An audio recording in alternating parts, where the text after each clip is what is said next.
Hey guys, welcome to the Dr. G Show, the 200th episode, and so we're going to flash this back. So, the original show was called what?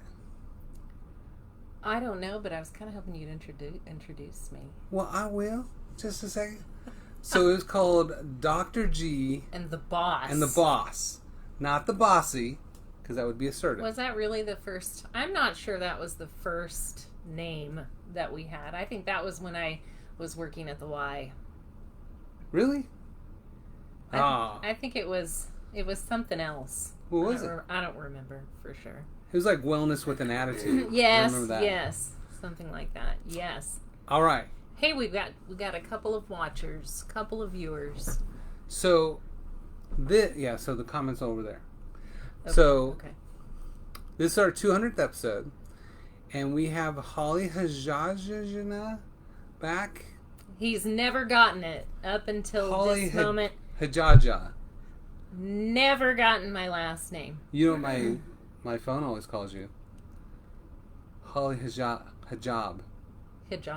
Yeah, Okay. but I might have misspelled it. All right. Okay. So, as you know, I'm Dr. G. I Yes. practice functional lifestyle medicine. Clients all around the world, and we do amazing work here of reversing the things that can't be reversed just by creating a lifestyle that's consistent with life longevity without gimmicks and nonsense. Yep. So we do a functional lifestyle medicine protocol. Holly, I'll just jump right in. a lot of people like men to explain to women mansplaining, right? Okay. Right. We don't do I, however, mansplaining. don't. All right. We don't do mansplaining anymore. That's old school. So, G and I met, I guess it would be 6 or 7 years ago, at a psychotherapy office where he was They make you sound like we're patients. No, he was providing functional medicine, and I was there working in their office, their front desk, and doing their wellness coordination. And that's where we met for the first time ever, and I was super excited about functional medicine at the time because I didn't know very much about it at all. And so I kind of sought out his knowledge, and from there we kind of just decided we had similar senses of humor and a taste for sarcasm. Yes. And so we decided to start this silly little show where it would be funny and yet educational, where you could learn something that you wouldn't already know from Western medicine, right? From that Western medicine model, you'd learn something beyond medication and surgery. Yeah. And that was, at that time, that was our intent for the show, was to have fun and help you guys. It was wellness with an attitude, right? Yep. And holy crap, I don't know if you guys remember the first episodes, but Holly looks the same. Holly is ageless. Holly looks the same. On camera, I am definitely ageless. I went from a hideous train wreck because when this was happening, right about when we started, I'd wear a lab coat and I was at the his hair was all fuzzy on each side. He had a little fro. But I I was going through a divorce at that time, and so I was having like a midlife crisis. I was going to grow my hair out, and only a couple people, Sonia and you, finally were just like, it looks awful. But I did several shows with me growing my hair longer, and it just looked terrible. Absolutely terrible. Oh, there's Kendra. Thank you. Kendra says, hi. This was awesome to watch from the beginning. Yes, thank you. Thank you, guys. And our first show, so if you guys ever get a chance to look at the old ones, I'm the only person that became a butterfly. Holly's already a butterfly. I looked hideous, so now it's embarrassing. Now he puts all his European stylings out there now for himself. Got my divorce, got my groove back, got my body back. Yeah. Got my happiness back. So, like, Yeah. now I feel transformed. In fact, when this first all started, I gotta say, like, Holly was the one that set. So she's coming to me for functional medicine stuff. I went to her for mindful stuff, and so like she drugged me to the first mindful coursework that Scott Spradlin was doing, and that changed my whole entire life and a big chunk of how I treat with patients now.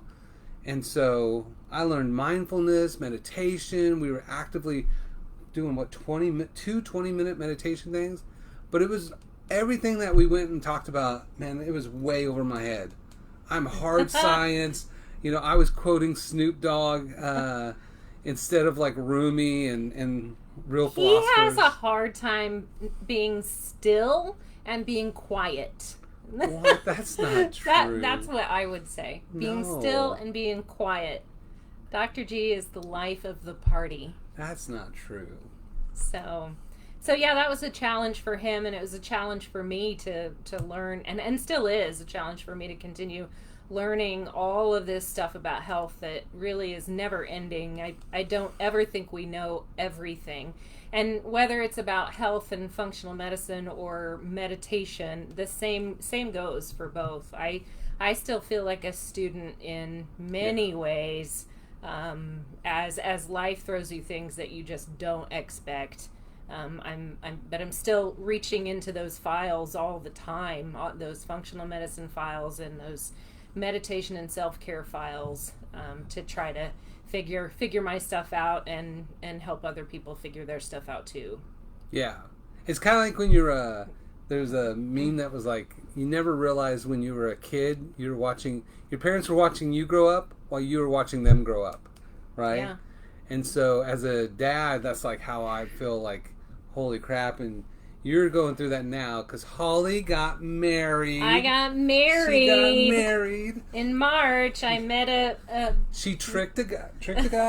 How do you phrase that? You tricked him or hoodwinked him? Just flat out lied. Yeah. She was great. She took this guy and created healthy boundaries, and he fell right into those boundaries because he was so in love with her. No, he is a he's got a passion for permaculture farming. So he fits into our model for doing things outside of the box in the Western world. And he likes to think outside of the box and isn't afraid to do different things. And he's also an assistant principal at the same time. So that was his Tinder profile. That's literally what he had written on his Tinder profile. You want to know how. What was the deal maker for me on we actually did meet online. The deal maker for me was that on his profile he said he made kombucha. Oh man. And I had never come across any profile of anyone saying the word kombucha in it, but I was like, I'm in. We gotta connect. So hey, and Lauren says hi. And Stephanie's hi from Toronto. Yeah, who's on your show now that I recognize Kendra, but yeah, if you're joining us tonight and you're paying attention. I know how social media works. I get distracted constantly, but if you're paying attention, say hello, and we'd love to interact with you. Yeah. So yeah, when we first met, you started out married. Yeah. And then transitioned into single bachelor life. And then I transitioned into getting married. So lots of transitions there. Anybody else transitioning? Sounds like they're going from male to female kind of stuff. I guess people associate that word with gender, but yeah. Actually I think about it in terms of people quitting their jobs and starting jobs. That's what I think of. But well, especially with COVID, like I saw you change a lot. I had a lot of changes all through COVID too, and like that was kind of like, because you'd gone on to be the corporate wellness director at the Y, right? Right. And so she was too big for the show then, right? So important. More like too busy. Too busy. Yeah. So then, when COVID happened, like it threw a monkey wrench in a lot of lives, but like for me, like all of a sudden I started going, like, the world was ended downtown. So I started going walks a lot because I was just like, I'm a people person, but nobody's doing anything. I started partying with the 20-year-olds because they're the only ones that still having parties. And so, like, I show up and I'm just, like, sitting around talking to my friends, and I'm just like, all the other people at these parties are, like, in their 20s, and, like, no point they're like, whose dad's at the party? Like, what's this dude doing here? Nobody cared, right? Yeah. But all my friends thought we're all going to die, so nobody was doing anything. The world was shut down. But that's when I took up photography, and I did some modeling photo shoots, which I was really impressed that I could actually do, and I started doing my photo walks all the time, which I still do. Mm-hmm. I learned that there is a tremendous amount of abandoned shoes if you look for them.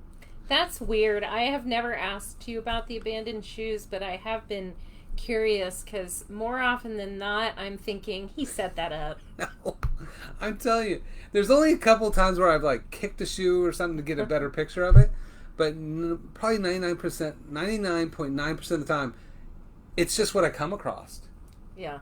And I don't even like, I notice shoes on highways a lot, but I have never seen, like, you know, once you say like there's a lot of red minis, and then you're like, is there? But now you see all these red minis. Right. So I love that people are finding shoes and then sending messages to me of like, I find them too. That's now become your thing. Yeah. And Jessica found in Salina, she's a model down there, and so she goes to the river and kind of hangs out, which I guess she's like a redneck model. But she found a velvet red dress shoe, high heel, next to the river. So part of that's like, I mean, the first one I found was across the street, and it was a beautiful high heel in the middle of the street, like 4 inches. And all I could think about was, how does this girl not notice she's 4 inches shorter on one leg than the other? Or did something nefarious happen? Like somebody threw her in the trunk and this is evidence, and I should probably call the cops or something. Or did it fall out of a bag that was going to the DAV? Oh, see? That's the boring in the middle story. of the street? How does that happen? But then I started finding them everywhere on my photo walks. Like, it's crazy. So I'm writing a book called Lost Souls of ICT, a little coffee table book, and we're going to put a list on Facebook or on the internet of all these shoes, and then you get to pick a shoe and you get to write a story of how that shoe ended there. Oh, that sounds pretty cool. And then it'll be all these people all around that we know to write this story about this shoe. Like, that's to me like what it all needs to come down to. You know, is shoes. That's what the show is about all today. Is shoes. No. Speaking of what the show is about, we've got 12 people with us right now. Hey guys, what do you want to know about tonight? What would you like us to talk about? We are having a happy reunion right now. Yeah. And discussing just the past and where we've come from and how we've gotten to where we're at. Curious to know what you guys would like to learn about, or what would be important for you for us to talk about today. Or women love when they're interrupted. Did you know that? I'm sorry. You go ahead. You finish. No, go ahead. You finish. You're fine. Okay. Go ahead. So, especially one of the most interesting things would be is, what shows have you watched that made changes in your life? That's a good question. After 200 episodes, have any of these shows made any impact in your life whatsoever? We do have one question. Uh-oh. I don't think we've ever done a show on eye health. Yeah. Like me? No, not the letter I. On eye health. No. Lauren has a... Yeah. Well, Lauren, my question to you would be, what suggestions on eye health, what would the struggles be around that you're thinking of? Well, and I'll just tell you from the start, eye health is almost all antioxidants. Oh, really? So whether you have glaucoma, cataracts, macular degeneration, they're all cumulative oxidative damage. What about nearsightedness and farsightedness? That is made up. What? No, listen. What? They have... Where's my glasses? Do I have them here? Okay. Have you guys ever tried pinhole glasses? They told me when I was a kid, my eyes are shaped like footballs instead of soccer balls. Okay. Which, I don't know, that seems sketchy. But the same thing we learned in graduate school. So, it's that common perception. But they have these glasses that they're plastic. Yes. And they have little pinholes in them. And if I wear these glasses, they're just plastic with little tiny holes, I can drive without my glasses. It sounds gimmicky. I can take my glasses off, and like right now I cannot read any of this stuff. But if I have my pinhole glasses, I can read all this stuff. Then why don't you wear pinhole glasses all the time? Because they look ridiculous. Why do they work? That's a good question. So I think it's Dr. Davis wrote this book called Better Eyesight or something like that. And he talks about how you train your eyes and you train your lenses to adapt and cope. So even if someone has an eye that's shooting off over here, you got Yes. 6 muscles that control your eye. If they wear these glasses that distort their vision and they have to work harder and harder and harder to bring that eye in, just like if my left bicep was weak, which Yeah. is not. It actually is. I'm the weakest in my arms. But even if... Shut it down. So even if it was, like, what would I do to fix that? I'd work it out, right? So the same thing's true with our eyes. We have these 6 muscles on the outside. But it's the lens being misshapen. No. Okay. Don't be jumping in the end. Oh, right already. All right. So on the end, so you can change that. So then you can have perfect vision. One of my students, when I was a professor, Like, how long does that even take? Ollie's the only person that gives me shit, which I love. Okay, so if we can, so I had a student that she had one eye way over here, and by the end of the semester it was there, right? So we know we can fix that part. Now on the inside you have these little muscles, and these muscles, these ciliary muscles, Yes. they pull and stretch that lens to accommodate, right? Okay. So over the years, if there's oxidative damage in there because we eat less antioxidants and we consume more oxidation, then those become stiffen. And then, oxidation would be like the rusting of the body. That's right. Yes. Okay. So if we drink black tea, we oxidize our eyes. If we drink green tea, we antioxidize our eyes. If we eat berries, we antioxidize our eyes. If we eat Cheez-Its, we oxidize our eyes. So it's all this fight to go from how much antioxidants to how much oxidation do we have. And so the minute that you have more oxidation than antioxidation, you start getting joint pain, your skin starts to age and get spots, your eyes start to slow down, and then you get macular degeneration and glaucoma and cataracts, all that. Just owning it. I'm owning my own oxidation. Are you a black tea drinker? After No. all we've been through? I do not drink black tea. That's racist anyways. I eat berries every day, and I make sure I have fresh vegetables every day. Is that because your husband's a permaculturist? Okay, wait. Let's look at these. All right. Let's look at these. Please. We had some eye stuff. There was a longer one. Where did it go? Oh, she probably deleted it because she's probably talking a bunch of crap. No, she did delete it. Kendra Okay. Was that Kendra?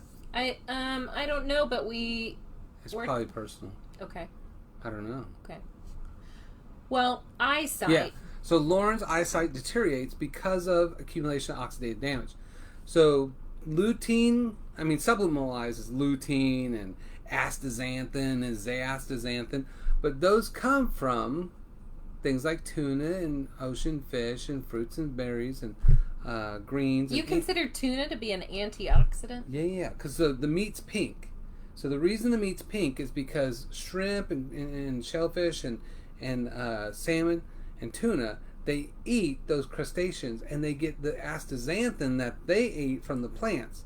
And so then it actually stains the meat pink. So that is a chemical, astaxanthin, Yeah.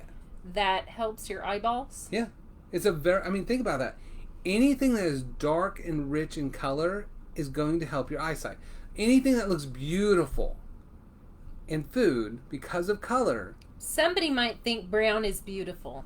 Brown is full of antioxidants. Oh. You know what isn't full of antioxidants? White food. What about white grapes? The white grapes. Okay, I'm not going there. All right. So there are no. What do you mean white grapes? I'm just The joking. green ones? They're green, Okay, but we the call green them ones, white yeah. grapes. And white So wine. the green ones that we traditionally eat are going to have less ability to reverse eye damage and anti-aging versus a purple grape versus a black grape. So still the same thing. The darker the color, the better. The higher the nutrient value. It's like my daddy always said, the darker the berry, the sweeter the juice. So if you didn't know, if you're just joining us, this is a lifestyle approach. This is a show about lifestyle approaches to health and wellness and medical concerns. So that's not to say that. Well, okay, I'm going to pose this question for you. When is medicine and surgery appropriate? Ooh, that's a good one. So, America, or as I like to call America, is 99th, 33 in what quality of healthcare? 100th in delivery of healthcare. So, chronic management, we are the worst. Research from the New England Journal of Medicine, published by the Washington School of Medicine, said that 52% of all diagnosis and treatment in the U.S. is failure. It's the wrong diagnosis, wrong treatment, right? And that's because of how we practice, right? We don't really care about the cause. We just want to get you the hell out the door so we can file insurance. Not that it's that sinister or something like that. It's just the nature of the game. Mm-hmm. But when it comes to emergency medicine, America is the #1 country for emergency medicine. Really? If you break your leg, man, hook me up with some of those narcotics. Man, I don't want to feel pain. Suture me up, right? But once that's done, everything after that, we're the worst. Oh, so we're good in emergencies. Right. Okay. So, when it comes to medication, so like even with the stuff that I do, stuff that you do, if you want to take meds, take meds. If you don't want to take meds, there's substitutions for those called supplements.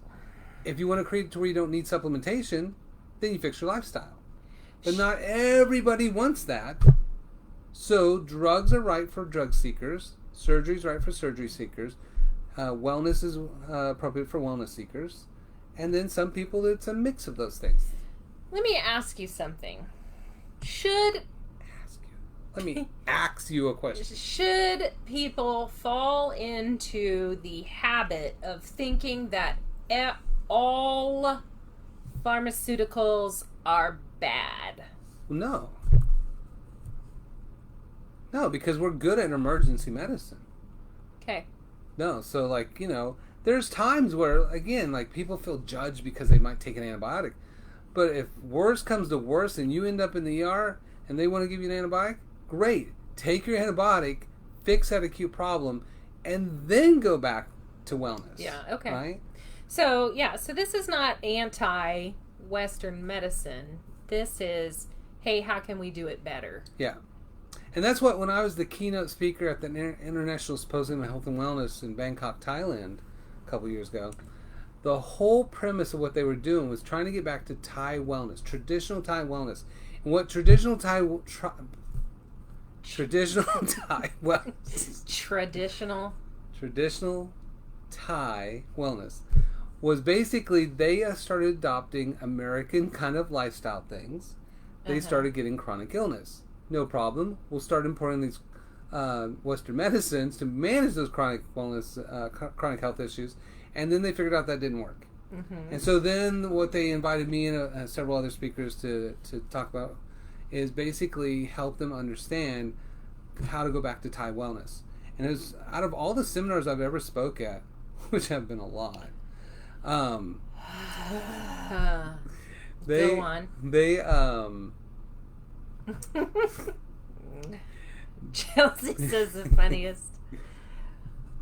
Chelsea's been watching this thing forever. Okay. So they had it was the only one that I ever been to. They had the health minister. Like, it was intimidating. They had people from the government at this seminar. People at the government level.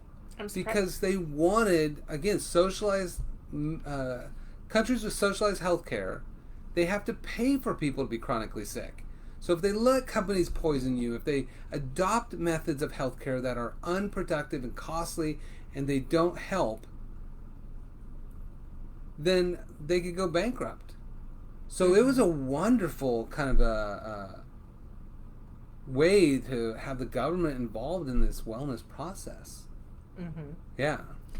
Don't you feel that over time, even since we've been doing the show, that the idea of functional lifestyle and integrative medicine is now taking, it's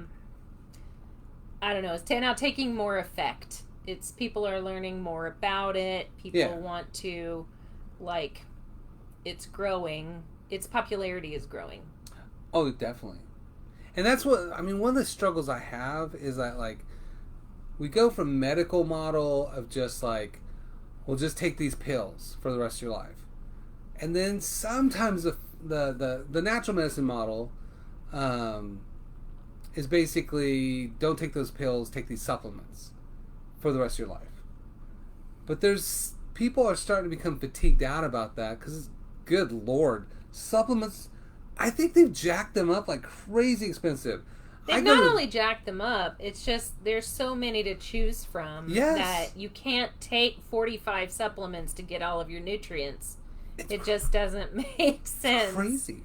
It's lovely that they're out there, but I'm not convinced that people know how to use them. I think people really need direction, guidance, and assistance for figuring out how to use a supplement, and how to find out whether or not that supplement is actually effective for them. Right. And then also we also need more education on what you do, which is to say, hey, you can get this stuff from your food. You can get this stuff from your lifestyle. If you're out in the sun, you don't have to go OD on vitamin D. Right. So yeah, I'm telling you, when I go to the health food store, I rarely ever take supplements. I just do lifestyle. And so, occasionally I'm just well, maybe I'm going to take this thing for this thing that I'm having, right? And then that'll help me a little bit, kind of get me further ahead. Or if I'm, when I do research, I have to stay up super late and look through all these peer-reviewed articles and stuff. So I'll take stuff for that, right? But, man, I'm looking at those prices, if I was a patient of mine or a patient of someone else's and you told me to take 5 supplements, I'd be I guess I'm just going to die because there's no way I'm going to pay for and all that. And the crazy thing is, too, from my coaching experience and kind of working with G and just working with people directly, people don't believe that the simple things will work. I'm going to include myself in that as well. It's hard for anyone to believe that just simply getting some exercise could help cure a whole host of different ills for you, including things that would be emotional. And so there's something ingrained in our heads that says we must go to someone, we must take a pill, or we must get surgery. Whether that pill's a supplement or whether it's a pharmaceutical is irrelevant. There's something about that I have thought about for a long time and haven't quite fully understood where that comes from in us. Yeah. Well, that model is what we're ingrained in. That's what we've taught. Show up, get a prescription, go fulfill that prescription, take this pill. Right. And that methodology works. So that's why when you go, all medicine was natural medicine, and then it became pharmaceutical, and then now it's going back to natural medicine. But it's still that same mentality of so Hippocrates, who's the father of modern medicine, if he's the father of it, who was the female mother. involved? Yeah, who was he banging to get that stuff? Probably because almost all healthcare was female dominated.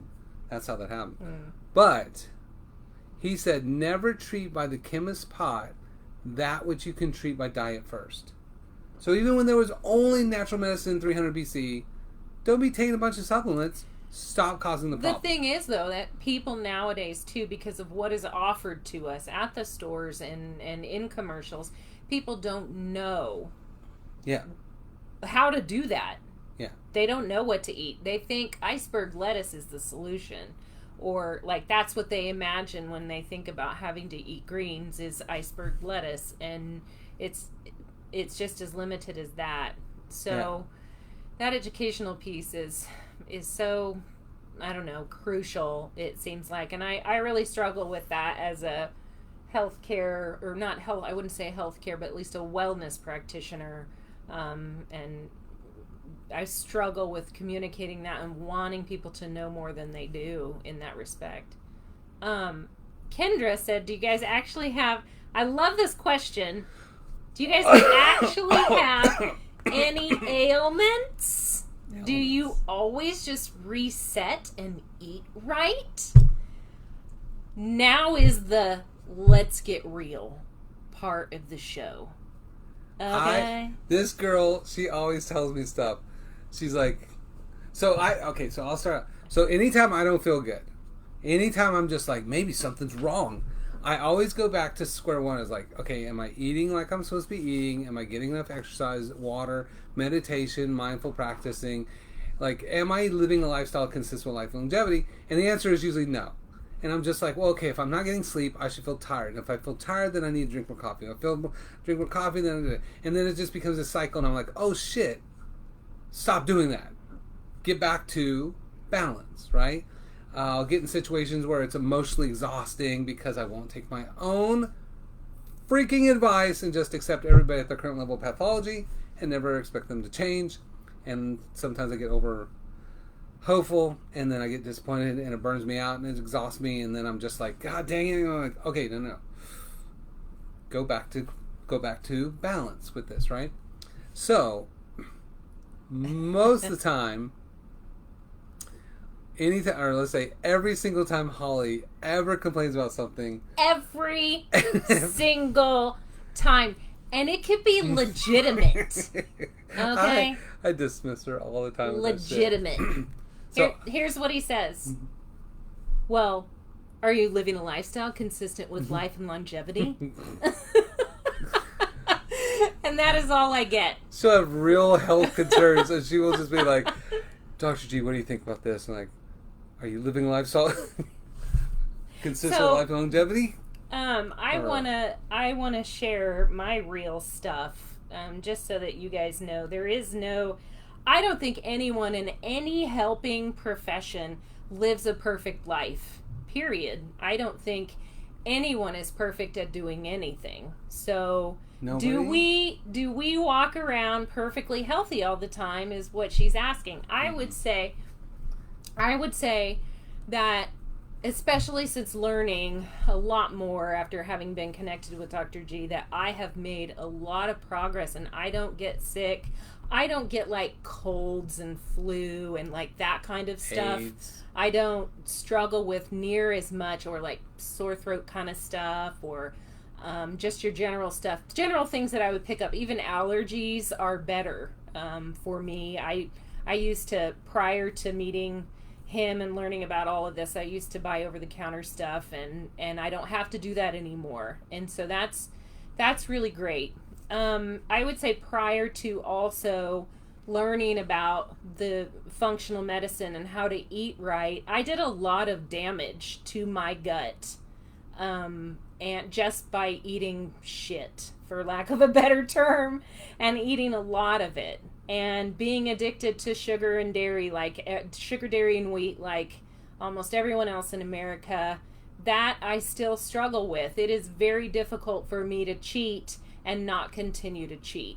But I have established a lot of habits, just regular habits, like my breakfasts are consistent, my snacks are consistent. I don't buy. I know that I cannot buy sugar, ice cream, or goodies and keep them in the house, or they'll be gone. So I've learned how to manage, kind of how to prevent a lot of my cheats. I would say at this time in my life, I'm 45, and I'm Holy crap! Shut your. Thank you, Kendra. You look great for 45. So, well, thank you. I thought you were at least 44. I'm 45 and things are changing. I'm feeling hot a lot of the time. I am struggling with hormones a lot of the time.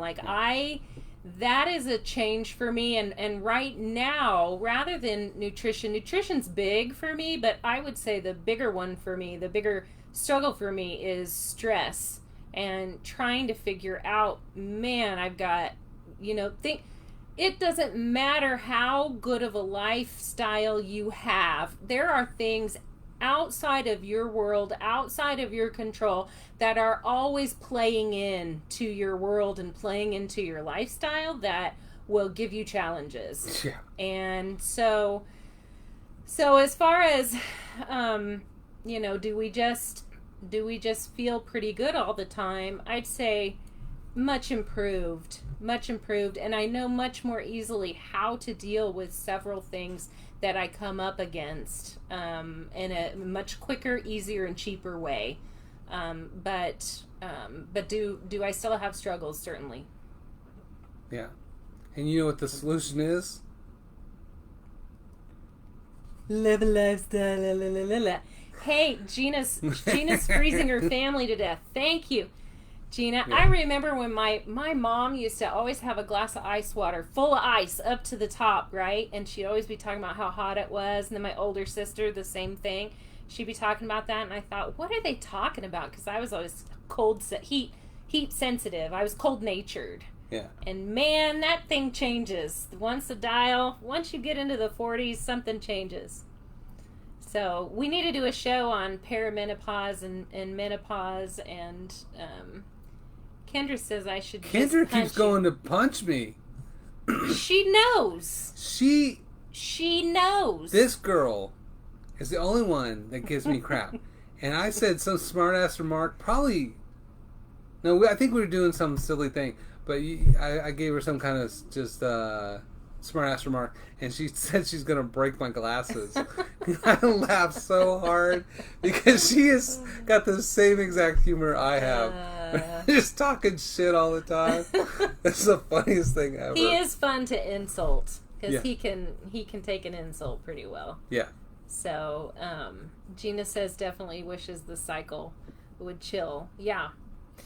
So the goal with that is to have basically. So the rule is, anytime things get more difficult, you have to work harder at creating balance to be healthier, happy, and more balanced. Well, it's like you have to step out of your comfort zone. Yes. Especially right now in terms of stress in my world, where I'm really outside of my comfort zone because you coast for a while and you do things the way you've always done them, and maybe you say yes a lot and you don't know how to say no, or you start forgetting how to kind of set boundaries for yourself, and you're just working yourself so hard, beginning to burn out and things like that. So it is out of my comfort zone right now in terms of things like setting boundaries and figuring out what those are, and how do I stop working and I have to make myself meditate, or make myself journal, or make myself stop. It's a constant struggle. It feels new and different, but when I do it, I always feel better. Yeah, because that's how I am. I mean, if I eat wheat and dairy, I will get irritable bowel, and I will there's times where I can cheat and get away with it, and there's times I'll be up at 4 a.m, sitting on the pot for 2 hours, just burning to death, and but I know I caused that. That's the key, is when you know how to what causes your problems, and then you solve them. There's times where, I mean, I don't know, I'm so much better. I used to be, you want to know my secrets? When I first started practice, I was drinking lots of Dr. Pepper. I was eating fast food, but I would go to Park City, and so that way nobody saw me get this stuff. And then one day, I was like getting pizza from Little Caesars. I mean, this is probably like 20 years ago. No, can't be 20 years ago. Maybe. No. I don't know. But years and years ago, right? Probably like 15 years ago. And so someone caught me, and they were just like, Dr. G, is that you? And I was like, oh, kids are having a party. Like, not for me, right? But I was living this secret double life where I was telling people and helping all these people overcome all their shit and all these just amazing miracle patients. And I'm sitting there doing the stuff that I'm not supposed to be doing. But I also felt like I was happy. But I didn't even understand what happy and healthy balance was until we started doing all that kind of, you introduced me and all that stuff. And then once I figured that part out, I realized I was not happy. I was just coping. Mm-hmm. And I was coping through food. So you cope, hope, or dope, right? Most people do drugs. Other people just hope their way of life is going to change. And then other people eat their way to happiness, right? So I was just eating morphine through wheat and dairy and sugar through Dr. Pepper and lots of caffeine. And I just hated my fucking life at that point. I just hated it. Like, I coped, but I hated where I was in life, right? Which, if you look at the very first episodes, you can tell. You'll see it in the hair. You'll see it. You'll see that dead, like, oh my god, this person. The hair will say it all. So bad. And so, but once I really found the balance of once I started doing exactly what I told my patients to do and held myself accountable, like I started posting all the food that I ate. And then, I got really good. And occasionally there was times where I would just be like, I want to eat something bad, and my daughters would be like, should we post that and put that on Facebook, Dad? I was like, fine, I won't eat that. Yeah. And then after getting to the point where I feel healthy, you figure out you can turn on and off your health problems. And sometimes it's worth it to have diarrhea at 4 a.m. to have pizza at the party. And most of the time it is not. All actions have consequences. Yeah, and it does get easier too. I'm not a big carrot. I don't like to eat carrots. I haven't in the past. I've never liked them. And I just recently figured out that I could have these little tiny hummus packs that you can take to work, and it just helps me get through the morning, and I eat those with carrots. And the more carrots I eat, the more I like them. Yeah. And almost start craving them. So it does get easier over time, and it's just, you just continue to learn more and more and more as you go. So we have about 10 minutes. What is the most important thing you have learned over the last 6 years? Honestly, was healthy boundaries. Setting up healthy eating boundaries, healthy friendship boundaries, healthy dating boundaries. And to the point where, I'm not coping anymore, I'm thriving. And so, I took my Facebook and purged all the negativity out of it. I censored the hell out of everybody. You don't like our first show we did? This person, we pulled stuff. We were at a big clinic. We pulled stuff from the freezer, and we were reading ingredients, and we were talking about how toxic they are, and how they affect your health and your mood and behavior and all that. And somebody had the audacity to call me a fearmonger, which usually on our shows, I don't think any show since then has anybody ever said anything horrible. No. No. But they said, "Oh, you're a fearmonger. That's not true." And I was like, "Well, let's look at research then." And I just like inundated them with a bunch of research. Well, it's such a subjective thing to say anyway. Fearmonger. Anybody's fear trigger could be pretty sensitive. Yeah. So I like having those purging out. Like when I got divorced, I purged out all the mutual friends and anybody who really didn't have I felt like it didn't have my back, and then really started to embrace people within meditation and mindfulness and creating a new right tribe. Like that made all the difference. And so I think out of all this, like I knew how to get better, but knowledge is not power. Application is your power. Yeah. So when I became my own patient and I really started doing the mindful stuff and mindful eating and mindful boundaries, like that really did make all the change. And I stopped trying to rescue everyone, and I really just became more of a sanctuary of like, if you want to get healthy, I'm here. The thing is when you start setting boundaries in those ways, it will, you will probably get, even though you're saying you only got one response of fear-mongering criticism, people in your life may react negatively to your boundary setting. Oh, yeah. And so that's why it's a little bit scary, but worth it, because it's my philosophy that we're all here in this world to grow and learn. And so that is definitely something I'm committed to, and hopefully you can be too. I'm trying to think about what was the most important thing I've learned over the last... Which was the whole reason to ask the question. For myself. Great. Okay, now, what I learned was... Hey, I gave you a good amount of time to boobily babbly, okay? Actually, though, now that I'm asking myself that, the most important thing over 6 years, I would say it's still the same thing that I've said in other shows, which is that it is possible to make a difference, positive difference in your life through something very, very simple. It can be very simple, whether it is taking a simple walk every day, or it is writing for in a journal for 5 minutes. It's those simple things that I'm constantly amazed at over and over and over, how helpful they are. Sometimes I'm dragging to go teach my yoga class, and after the class I feel like $1 million.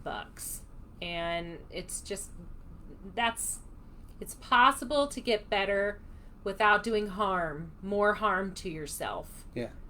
Well, really, wellness is the radical art of simplicity. Yeah. And when you look at the world's healthiest, happiest populations and the 9 things that they do consistently, you're like... Yeah. Yeah. They're not buying 70 supplements and, Yeah. run into... They're living a lifestyle that's consistent with life and longevity without gimmicks and nonsense. Okay, next question. What is the most common thing you've worked on with patients over the last 6 years? The most common thing. Me? Yep. You. Because she did lots of training, too. You. All those companies. Okay, so wait, what's the question? The most common thing you've worked on with patients. Oh, so probably... Okay, so my 2 biggest things are helping... Like, we're super successful at reversing anxiety and depression. And that's like every other patient. And then reversing Crohn's, ulcerative colitis, that's a big chunk of what we do. I mean, you're a little bit specialized, but by nature. Yeah. Like, by the nature of your practice, you're a little bit specialized. But out of digestive issues... Because like, a lot of patients get rid of their eczema, their psoriasis. We've reversed fatal genetic disorders for like leukemia and lymphoma. We've had patients where they had I forgot that they changed the name. So I always forget it. Because it's very, very rare. You don't see it very often. When I did surgery rounds, we cut off a woman's arm that had it. Reflex dystrophia, I believe. But they changed it to this other name. And this girl had it for 5 years, went to every specialist, and then like 2 weeks later, doing what I told her to do, we did targeted nutritional therapy. all her random muscle pains all disappeared. She's been going to specialists. I mean, the only last resort is cutting off limbs. And, like, just gone. Just gone. So, like, yeah, I have clients from South Korea, Saudi Arabia, Africa, Denmark, all over Europe, Canada, Mexico.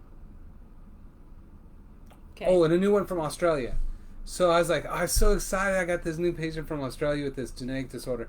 And I was so happy because I haven't had a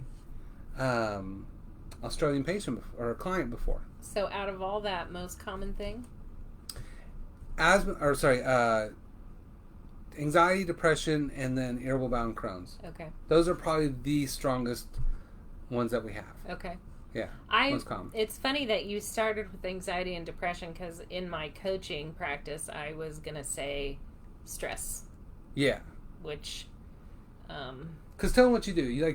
So part of what you did with the Y and probably now is like you gave these trainings and you teach them these kind of ways of creating healthy, happy, and balanced. Yeah, it's really just working with them through utilizing motivational interviewing and appreciative inquiry and working one-on-one. I coached about 60 people per month in addition to other corporate wellness, providing other corporate wellness services at the Y. And through those conversations, we would work together to create kind of a little plan for someone to be able to start building simple habits that were realistic for them in terms of their wellness and what they really needed. And it just seemed like over and over and over, sure there were people who were working on their physical activity and their nutrition, but over and over and over, always coming back to stress. And, a lot of that is so connected as well. If you're not feeling well, you're probably not feeling well physically. You're probably also not feeling well emotionally. But that's what comes up the most. Yeah. We're me. The most anxious and depressed in the entire planet.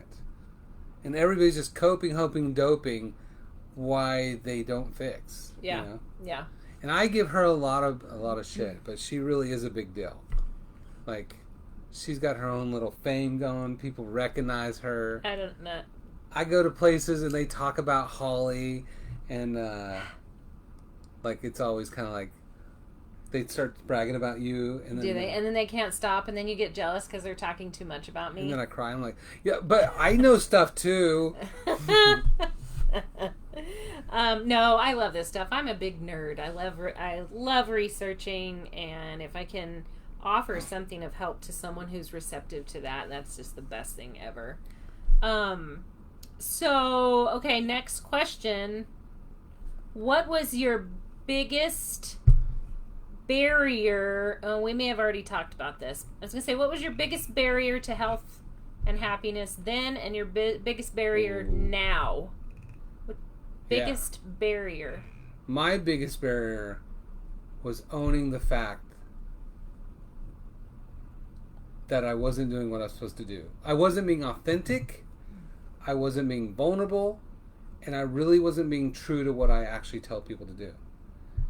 And once I made that switch, everything changed.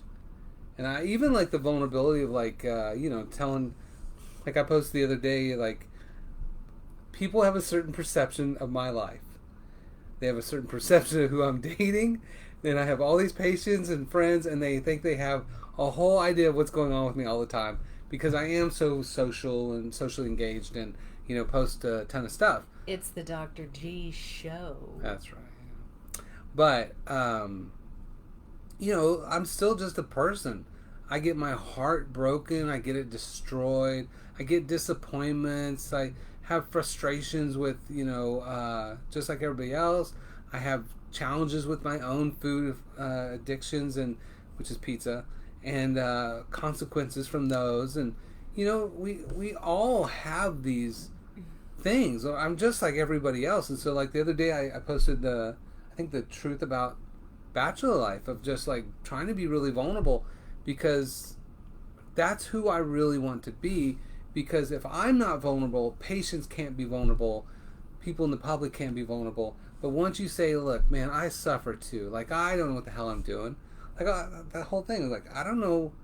All I know is I don't want to be like my dad. Right? At the same time, even though we struggle with that, the science is clear that this stuff works. Right. Too. So. Yeah, so once you get back to the basics, and you're just like, oh, I can live in a chaotic world with chaotic people. I can have toxic good people. I can have toxic bad people.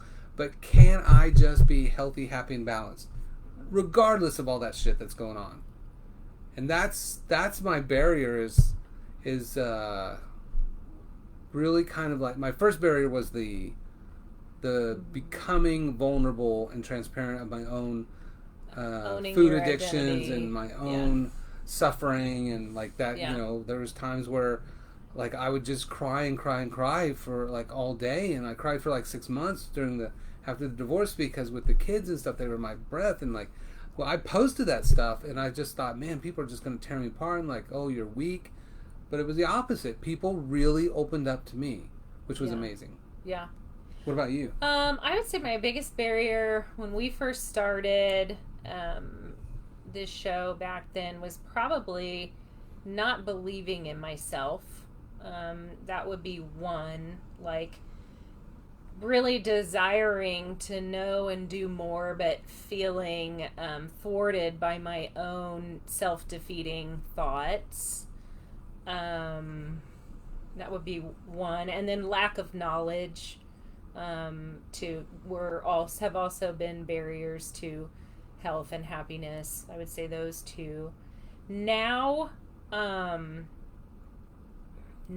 biggest barriers to health and happiness. Whew, that's hard. Your answer came so quickly. That's what she said. He did not just say that. Oh my God. Now the barrier feels like stress. It does. Yeah. That's the barrier feels like stress. It feels like I'm struggling to just be, just stay on top of it. Yeah.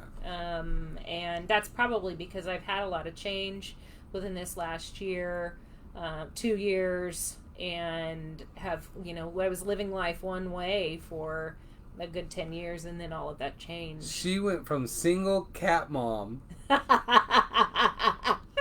whole life was these Gino and what? Gino and Toby. And Toby, who were prison gay. They're brothers. Well, that's gross. So yeah, then she got married and then had instant family. So 3 kids?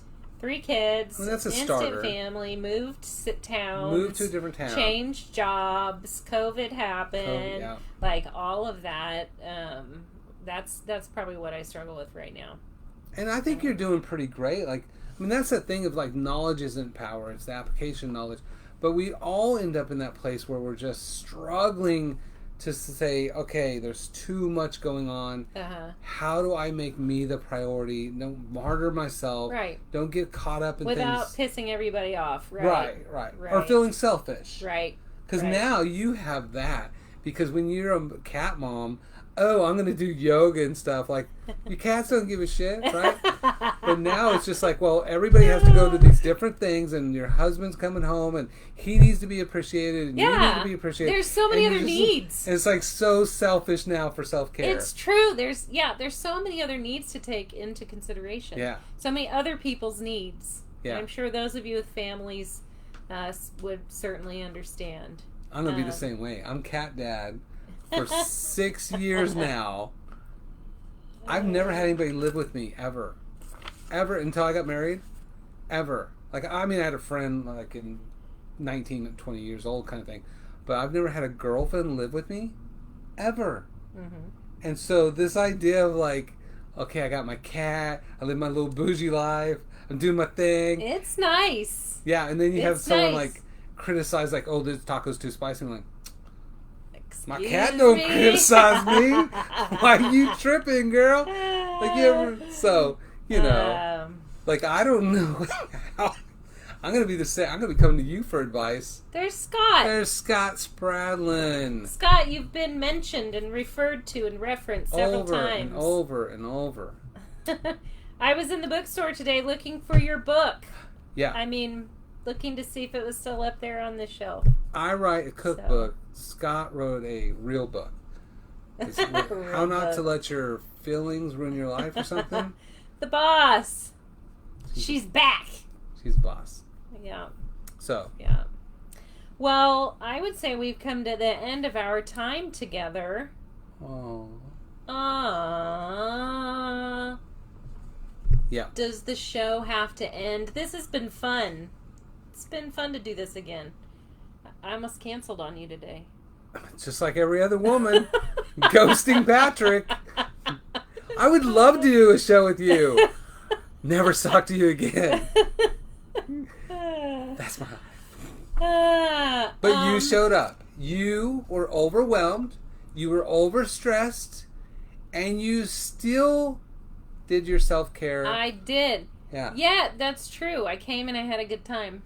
And she went to Barnes and Noble's. Barnes and Nobles.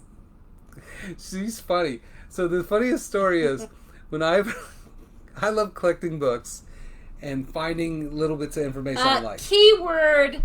Collecting books. So when I met her, it was this big clinic, and I had this nice office, and I had like 4 bookshelves, big bookshelves, just stuffed with books.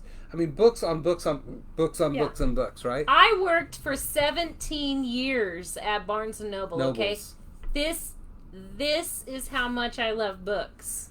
Right. Okay. So then she said something about like, you've read all these books, and I was like, I was educated in Texas. I walked by his office, and it's all swank looking, and he's got these great bookshelves, and they're completely full. That was a gorgeous office. It was a beautiful office. Great color on the wall. All these books, and I don't know. I mean, anybody with that many books has got to be interesting, right? Come to find out, he hadn't read all those books. I didn't read those books. I just like the idea of having the books if I ever need the books. I'd be like, hey, what's in this one? What this one say? He's like, I don't know. I don't know. I was educated in Texas. We're 45th in education. I'm lucky I can make it through a book. We probably shouldn't say all this stuff. He is a good practitioner. All right. He does have a brain. I only need pictures and charts. That's all I need. And a really good memory, which I struggle with. And we should do a show on memory. Memories. That would be really good. Well, you're getting older. We could probably do it several times. You wouldn't even know. That's ridiculous. She's like, oh, I'm glad we're doing the memory show. Not again. We've never done this one. We've done 4 already. All right. All right, guys. Thank you for joining us. I hope you had some takeaways, something. Hope we shared something helpful for your journey through this crazy life. Yeah. And Holly was my mindful mentor. Scott Spradlin was my mindful mentor. And he did a shameless plug of his book there called Don't Let Your Emotions Run Your Life. Are you female splaining? My man splaining? Yeah. Okay.